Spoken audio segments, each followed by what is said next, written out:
예수님께서 베드로의 허물과 죄악을 깨우치는 도구로 닭을 사용하셨습니다. 수없이 많은 동물들이 있죠. 짐승들도 있고 가축들도 있고. 그런데 닭을 지정하셨어요. 닭 울기 전에 네가 3번 부인하리라. 그리고 오늘 성경에 보면 닭이 울었다. 또 성경에 그렇게 말씀하고 있고, 닭이 울자 베드로가 밖으로 나가서 통곡했다. 그렇게 말씀을 전해주고 있습니다. 유월절 만찬을 마치시고 예수님과 제자들이 성경에 보면 찬미하면서 감람산으로 갔다.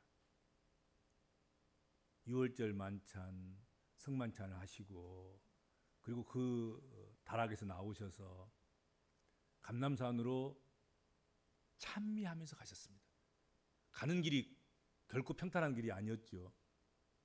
곧 잡히실 것을 아시고 가셨고, 그날 잡히면 신문을 당하고 절차 그런 거 간소하게 해가지고 빨리 십자가로 그렇게 이끌어갈 그런 것들을 다 아시면서 감람산으로 가셨는데, 가시면서 찬미하면서 가셨다. 바울과 실라가 결코 평안한 자리가 아닌 감옥에서, 그것도 지하 감옥에서 착고가 차인 채로 한 일은 찬미했다. 찬미했다.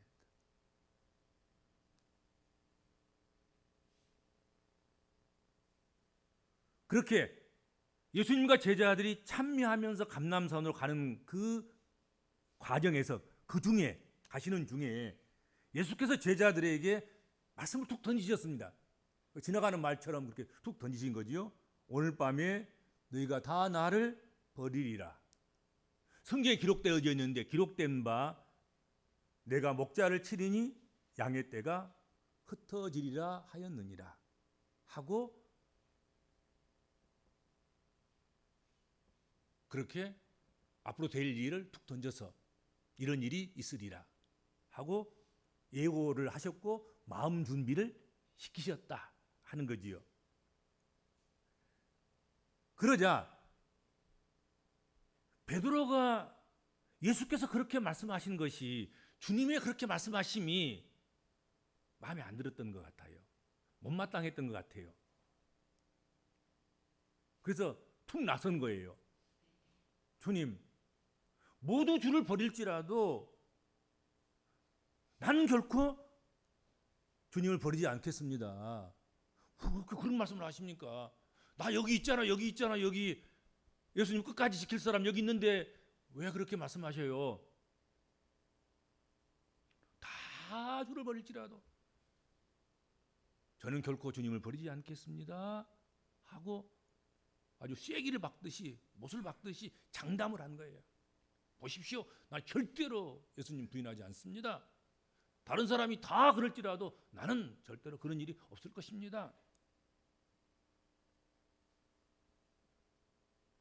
예수님께서는 그런 베드로에게 다시 이야기하십니다. 조용조용하게 내가 진실로 네게 이르노니 오늘 밤 닭 울기 전에 네가 3번 나를 부인하리라.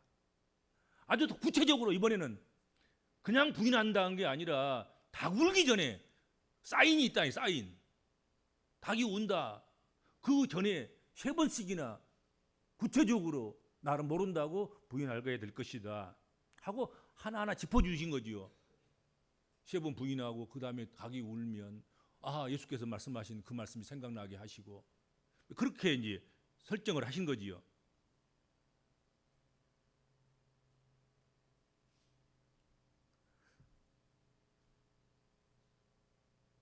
다시 베드로는 그런 주님에게 내가 주와 함께 죽을지언정 주를 부인하지 않겠습니다 라고 했습니다. 그러자 이번에는 뒤질세라 다른 모든 제자들도 베드로와 똑같이 내가 주와 함께 죽을지언정 주를 부인하지 않겠습니다. 다른 제자들도 이번에는 그런 거예요. 처음에는 베드로만 했고 이번에는 베드로 혼자 저 똑똑한 척 했었고 베드로 혼자 저렇게 예수님 지키겠다고 하고 예수님을 끝까지 따라가겠다고 하는데 우리도 여기 있어요. 우리도 그럴게요. 이렇게 한 거지요. 베드로뿐이겠습니까? 우리도 그렇게 할게요. 걱정하지 마세요. 우리가 뒤에 있잖아요. 뒷배가 다 대줄 테니까 걱정하지 마세요. 이제 그렇게 한 거예요.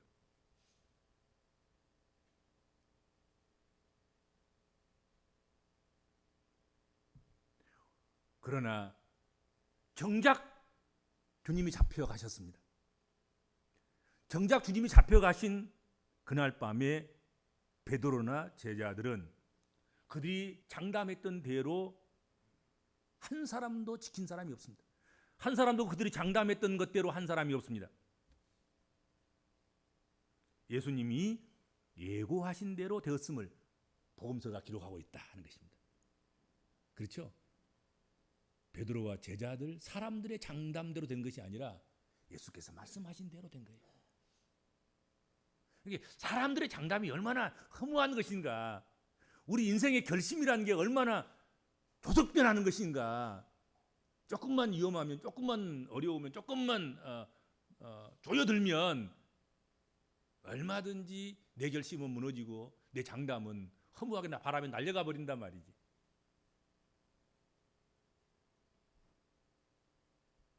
예수님께 잡히시던 그날 밤에 모든 제자들은 다 주를 버리고 도망했습니다.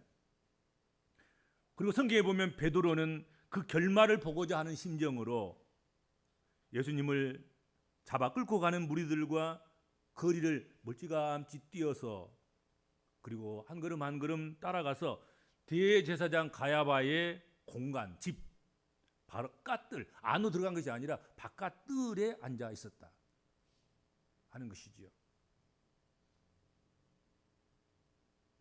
그 바깥 뜰에서 첫 번째 여종 앞에서 예수님을 모른다고 부인하게 되었고, 바깥뜰에 있다가 들켰으니까 이번에는 바깥뜰에서 나왔어요.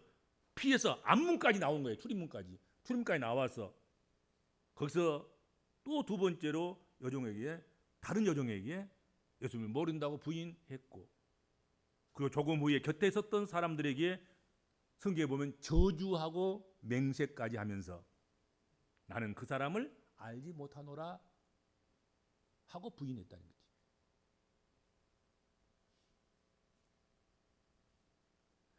우리는 예수님의 경고의 말씀 앞에 베드로의 장담하는 태도와 예수님이 잡혀 끌려가고 있을 때 베드로의 뒤따른 태도를 통해서 뭔가 좀 이렇게 싸하게 느껴진 거 있지 않습니까?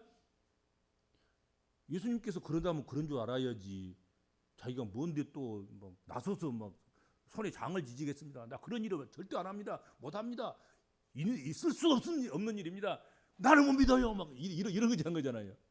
내가 너를 잘 아는데 너는 부인할 거야.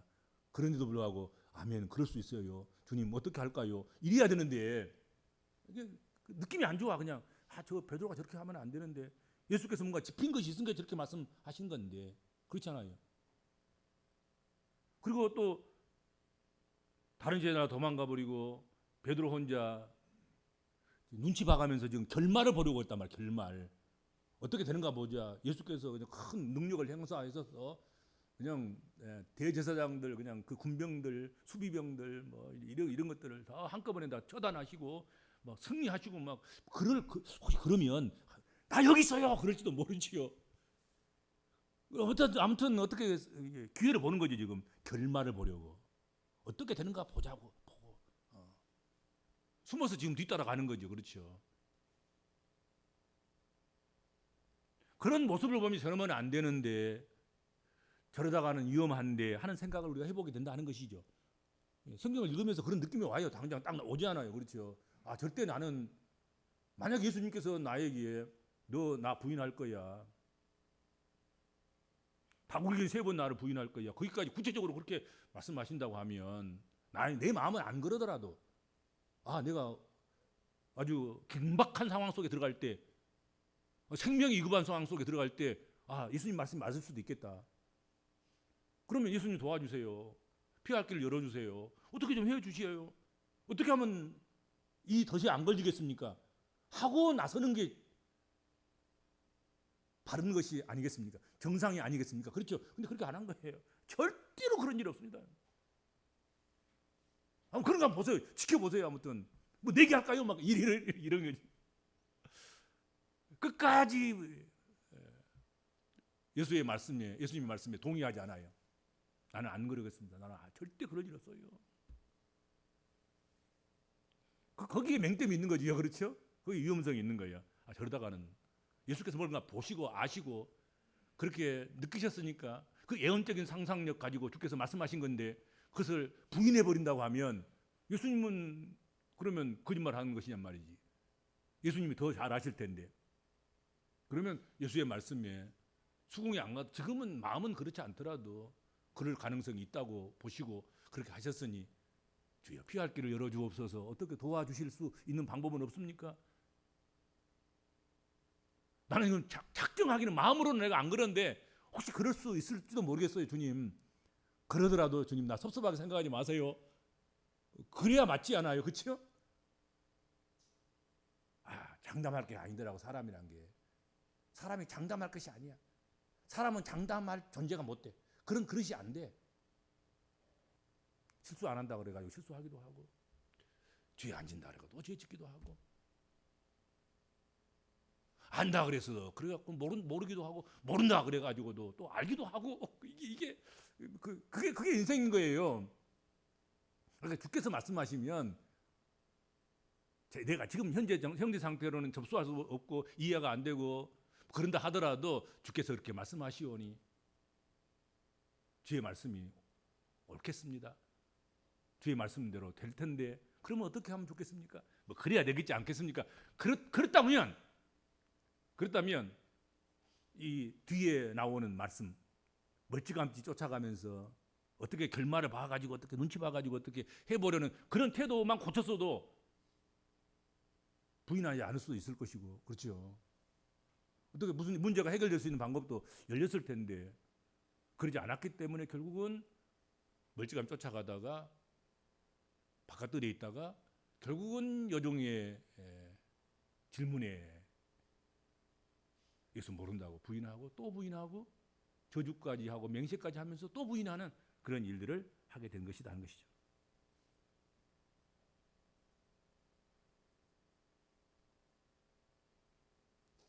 누구든지 주님이 그러하시다면 자신의 결심만을 되풀이할 것이 아니라 내가 미처 보지 못하고 알지 못하는 것을 주님이 헤아리셔서 그것을 테니 주님의 공일과 지켜주심과 도우심을 구해야 할 것이다 하는 것입니다. 주여 나를 도우소서. 나의 약함을 주님이 아시오니 내 약함을 붙잡아 주옵소서. 이래야 맞는 거죠 사실은. 그리고 누구든지 주님을 쫓아갈 때 가까이 쫓아가지 못하고 멀찍이 따라가는 사람은 넘어질 위험성이 많습니다. 문 밖에 서서 서성거리는 사람은 넘어질 위험성이 많은 거지요. 어떻게 되나 기회를 엿보는 태도, 결말을 보아서 어떻게 하리라 하고 선택을 유보하고는 눈치만 보고 있는 기회주의자와 같은 그런 사람은 넘어질 위험성이 큰 거죠. 사실 그렇지 않습니까? 평지에서 서 있는 것하고 경사진 곳에서 서 있는 것하고는 누가 더 위험하겠습니까? 경사진 곳에서 서 있는 사람. 그럼 처음부터 경사진 곳에 안 서 있어야지. 경사진 곳에 서 있으면서 미끄러지면서 미끄러워요. 나 떨어집니다. 어쩌라고. 그러면 안 되는 거잖아요. 그렇죠? 너 경사진 곳에 그렇게 서 있으면 너 위험해. 평지로 가, 빨리 가. 그러면 아멘. 그래야지요. 그리고는 평지로 가서 안 넘어지도록 해야 되는 것 아니겠습니까? 근데 그대로 서 있으면서 더 위험한 길로 더 어떻게 하는가 보자 하면서 그렇게 결말을 보려고 그러면서 기회를 엿보고 그리고 저 멀찌감치 떨어져서 그렇게 가다가 결국은 베드로는 시험에 들고 말았지요. 유혹에 넘어졌고 예수 모른다고 3번씩이나 부인하고 저주까지 맹세까지 하면서 부인했습니다.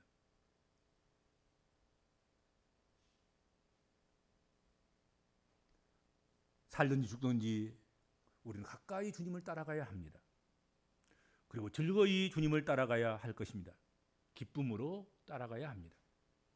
결말 같은 건 생각하지 말고 모든 미련을 확 벗어던지고 문 안으로 활짝 뛰어 들어가야 되는 것입니다. 그렇잖아요. 그렇지 못할 때 베드로처럼 생각지도 못한 함정에 빠질 위험성이 있습니다. 베드로는 사랑하는 주님을 모른다고 부인했습니다. 부인하는 것도 모자라서 저주까지 하는 그런 배반자가 되었습니다. 베드로는 결국에 예수님을 3번씩이나 부인한 자가 되고 말았다 하는 것이지요. 베드로가 이처럼 예수를 모른다고 3번 부인하자 마태복음 이 기자는 곧 닭이 울더라 하고 증언하고 있어요. 곧 닭이 울더라. 닭울음 소리에 정신이 번쩍 든 거죠, 베드로가. 정신을 차린 베드로는 밖으로 뛰어나가서 심히 통곡했다. 성경은 또 그렇게 말씀하고 있습니다. 75절 말씀 오늘 본문에. 닭울음 소리를 듣고서야 비로소 자신의 실체를 보게 된 베드로였다 하는 것이죠. 닭울음 소리가 안 들렸으면 그것도 좀 미처 모르고 잊어버리고 또 그럴지도 모르겠어요. 근데 닭울음 소리를 듣는데 아차 예수께서 그렇게 말씀하셨지. 내가 그런데도 불구하고 나는 절대 안 그러겠다고 그랬고 그럴 수 없다고 이야기했고 그런 자가 아니라고 얘기했는데 닭울음 소리를 듣는 순간에 아 나는 또 넘어졌구나. 또 실수했구나. 나는 이것밖에 안 되는 존재구나 하는 것을 깨달았을 것이다 하는 것이죠.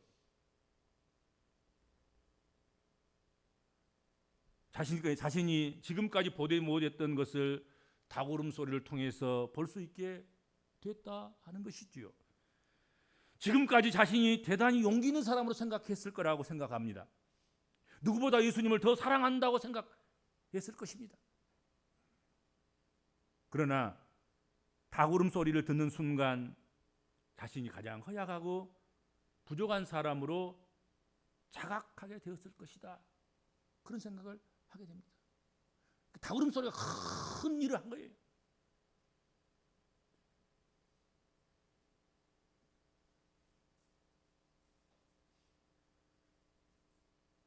예수님께서 베드로에게 닭 울기 전에 3번 나를 부인하리라고 경고만 하시고 넘어지지 않도록 붙잡아 주시지 않았던 이유, 그 이유가 바로 여기에 있지 않았나 생각합니다.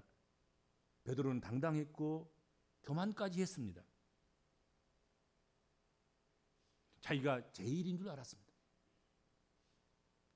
다 버릴지라도 나는 그렇지 않겠다고, 나는 그럴 수 없다고, 그런 사람이 아니라고 생각했던 사람이에요.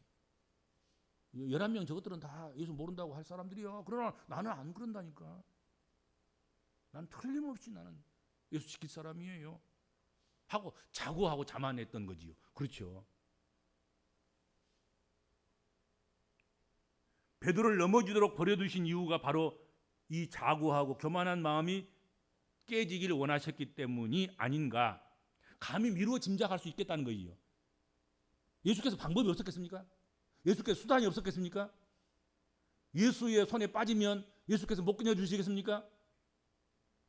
그럼에도 불구하고 주께서 그렇게 내버려 두신 것은 부인하고 또 부인하고 또 부인해서 저주까지 하면서 맹세까지 하면서 부인하도록 내버려 두신 것은 결국은 닭울음 소리를 통해서 내가 제일이 아니고 내가 자만에 빠지고 교만에 빠져서는 안 될 존재, 그것을 비로소 깨닫게 하시려고 사람은 체험해봐야 아는 거예요.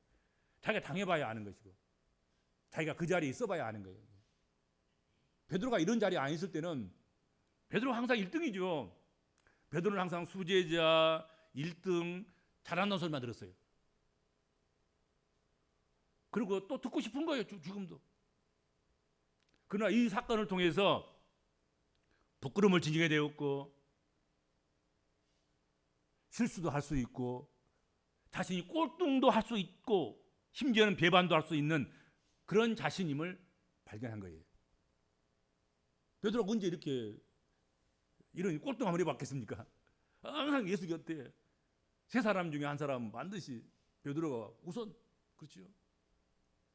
위험할 때로도 한적한 곳이라도 기도가 필요할 때도 어떤 데라도 베드로 앞장 세워서 야고보와 요한과 함께 그렇게 가시기를 즐겨하신 주님이셨지 않습니까? 항상 수제자, 항상 1등, 항상 칭찬.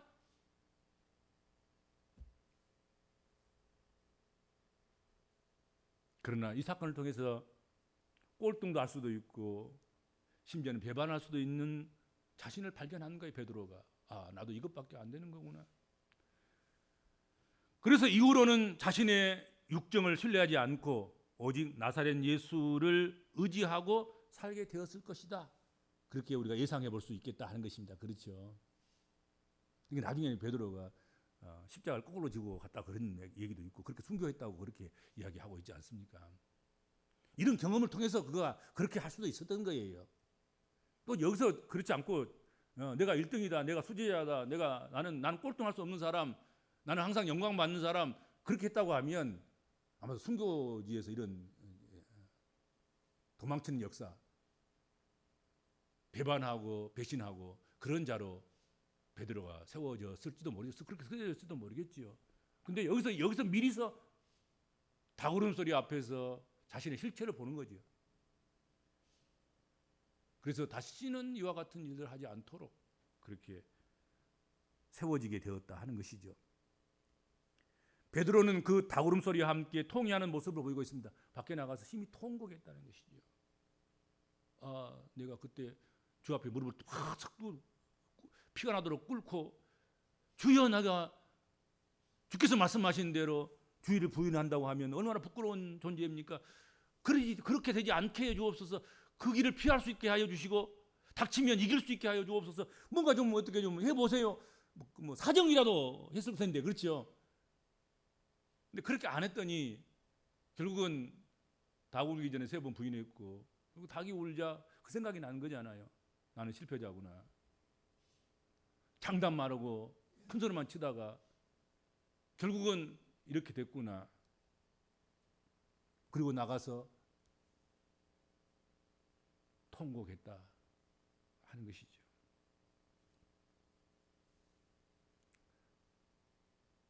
닭울음 소리는 우리에게 오늘도 핑계하지 말고 책임을 전가하지 말고 숨기지 말고 통해 자복하라고 깨우칩니다. 통회하는 영혼이 아름답고 통회하는 영혼이 깨끗합니다. 우리에게는 닭 울음소리가 아닐 수도 있어요. 개 짖는 소리일 수도 있고 어린아이 울음소리일 수도 있고 뭐 삐그덕거리는 무슨 마차 소리일 수도 있고 뭐 다른 소리일 수도 있죠. 베드로에게 예수님께서는 닭 울음소리를 사용하신 것이지.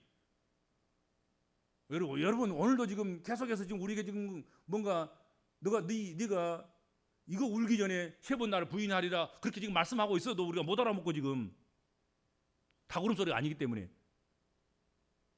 컵핀터 잡탄 소리, 뭐 핸드폰 무슨 뭐 진동 소리, 뭐 그런 것으로도 얼마든지 주께서는 말씀하실 수 있는데 꼭 똑같이 베드로처럼 닭 우는 소리로 여러분 요즘 도시에 무슨 닭이 있습니까?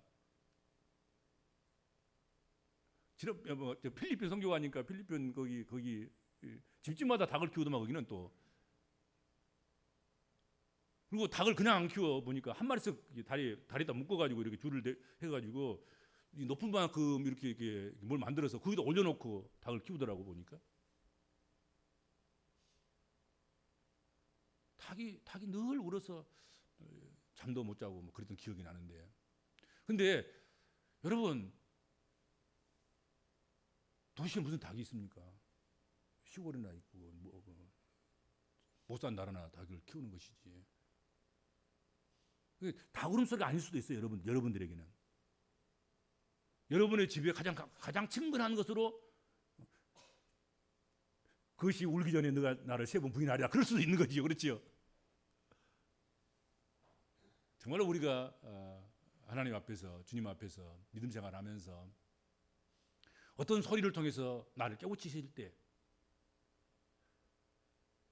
베드로처럼 금방 알아먹고 닭 울음소리 듣자마자 튀어나가서 통에 자복하고 회개하고 그래서 베드로는 제2의 인성이 있었고 베드로에게는 우리를 보라 하면서 안진병도 일으키고 주의 복음을도 전하고 가장 탁월한 원식교회 초대교회의 교회에 가장 탁월한 일꾼이 될 수 있었다 하는 것이죠.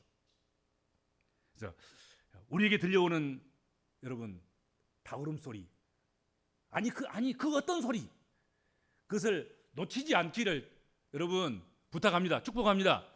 기도하겠습니다. 주님 은혜를 감사합니다.